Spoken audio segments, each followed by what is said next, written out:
Ya, terima kasih. Jadi hari ini kami rapat dengan Bapak Presiden, beberapa menteri dan juga Kapolri untuk melihat sejauh mana persiapan dari IKN ini akan bisa dilakukan dengan sebaik-baiknya.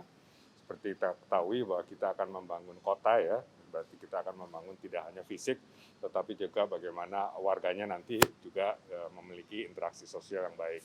Kota itu harus berlanjut, sustainable, kota itu harus green, kota itu harus inklusif, dan juga memiliki apa yang disebut smart city atau cerdas. Nah, semua itu bagaimana mewujudkannya, ada 3 aspek tadi, aspek perencanaan, pelaksanaan, dan regulasi. Yang saya mulai dengan regulasi dulu, karena di regulasi inilah kita sekarang sedang menyelesaikan 4 rencana Perpres dan juga 2 rencana peraturan pemerintah, dan tadi disinkronisasi bersama-sama untuk melihat kesesuaian satu dengan yang lain, karena semuanya itu penting untuk landasan hukum kita bersama dalam melangkah ke depan. Dalam hal perencanaan, kita melakukan konsolidasi juga, bagaimana perencanaan dari yang paling makro, yaitu rencana induk, kemudian rencana tata ruang, rencana detail tata ruang, sampai dengan rencana tata bangunan dan lingkungan yang paling bawah, di mana nanti levelnya itu bisa sampai ke blok, subblok, bahkan ke persil. Nah, ini juga kita cek, saya dan Pak Doni melakukan banyak pertemuan dengan kementerian dan lembaga untuk tadi melihat kesesuaian, konsistensi dari atas sampai bawah, dan yang bawah ini sangat penting karena inilah yang nanti akan dilihat oleh mitra-mitra kerja untuk membangun ke depannya. Itu dari sisi perencanaan. Dari sisi pelaksanaan, kami juga sedang exercise sekarang, bagaimana pelaksanaan ini nanti, misalnya dari jalur logistiknya seperti apa, bahan baku dan bahan-bahan yang dibutuhkan material untuk membangun seperti apa. Dan yang paling penting bagaimana metode pelaksanaan ini bisa kita laksanakan sesuai dengan prinsip-prinsip lingkungan yang ingin kita jaga.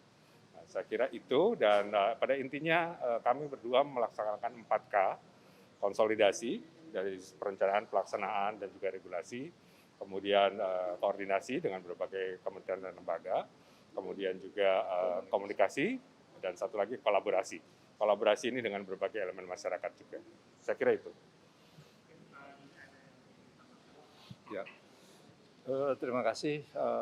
Waktu kita tidak banyak, tapi kita memiliki tanggung jawab besar untuk mewujudkan ini hingga bisa terwujud di awal-awalnya.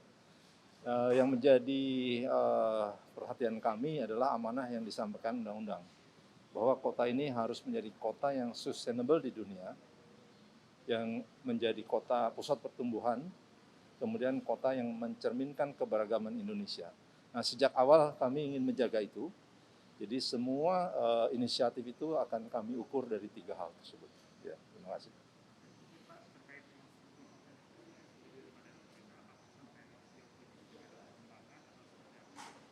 Saya kira itu nanti akan masuk di dalam Perpres untuk badan otorita.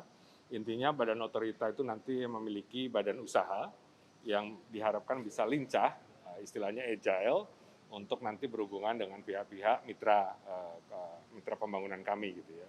Jadi nanti ada badan otorita yang akan menyelenggarakan pemerintahan sebagai regulator dan juga sebagai manajemen perkotaan, manajer perkotaan. Sedangkan di bawahnya nanti akan ada satu badan usaha yang kita bentuk memang untuk pengusahaan yang diharapkan tadi bisa lincah untuk bekerja sama dengan berbagai mitra swasta dan juga masyarakat. Nah, kalau boleh kami juga menyampaikan pada kesempatan ini bahwa membangun kota itu tidak sebentar ya, artinya tidak bisa 3-5 tahun. Ini akan merupakan satu langkah panjang, 15 hingga 20 tahun ke depan, dan bahkan kita punya perencanaan hingga 2045. Nah, ini tentu saja membutuhkan support, pembiayaan dari berbagai elemen masyarakat.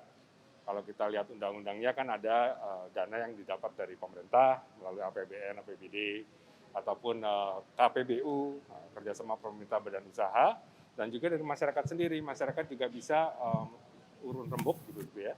Dan juga dalam skala-skala tertentu mereka bisa ikut serta di dalam pembangunan berbagai macam fasilitas di lapangan. Misalnya kami dihubungi oleh diaspora global, yang orang-orang Indonesia yang berada di luar negeri yang jumlahnya 8 juta orang. Pak, kami ingin mempunyai rumah diaspora di IKN. Ya, boleh nggak kami difasilitasi? Hal-hal seperti ini tentu merupakan inisiatif dari komunitas, inisiatif masyarakat yang baik, dan mereka juga nanti akan dalam tanda petik mencari dananya sendiri untuk membangun itu. Kami sifatnya fasilitasi sejauh desain dan hal-hal yang prinsip untuk menjaga keharmonisan rancang bangun dari kota itu tetap terjaga.